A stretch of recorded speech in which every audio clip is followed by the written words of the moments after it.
ايه ده؟ ايه اللي انت عملته ده؟ احنا هنستهبل، ما تيجي نيجي ونجيب من اللي يجي. انت متحرش.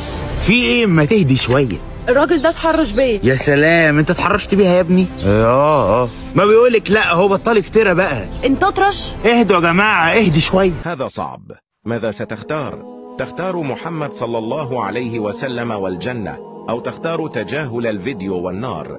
إذا كنت تحب حبيبنا محمد صلى الله عليه وسلم، حط متابعة واللايك والتعليق ومشاركة مع أصدقائك، وأعد نشر هذا المقطع لعل ذلك يحسب لك في ميزان حسناتك في هذا الشهر الكريم.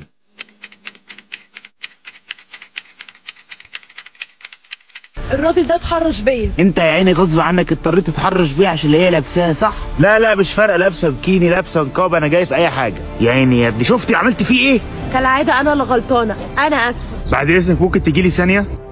بطلي تضيعي وقتك وتتكلمي مع ناس الجهله دول. اول حاجه تعمليها في موقف زي ده انك تصوري المتحرش. تاني حاجه لازم يبقى عندك شهود معاكي صورته ومعاكي شهود، هتعملي له محضر وهتاخدي حقك تالت ومتلت. ماشي هعمل كده. صدقيني لما اقول لك الدوله واقفه جدا مع المراه في الموضوع ده، وفي جهات مختصه ممكن تكلميها تقول لك الاجراءات ايه. انا بحس ان انا لوحدي. اي شاب او راجل شاف موقف تحرش قدامه هيقف ويدافع عنك ويبقى شاهد ليكي كمان، صح ولا مش صح؟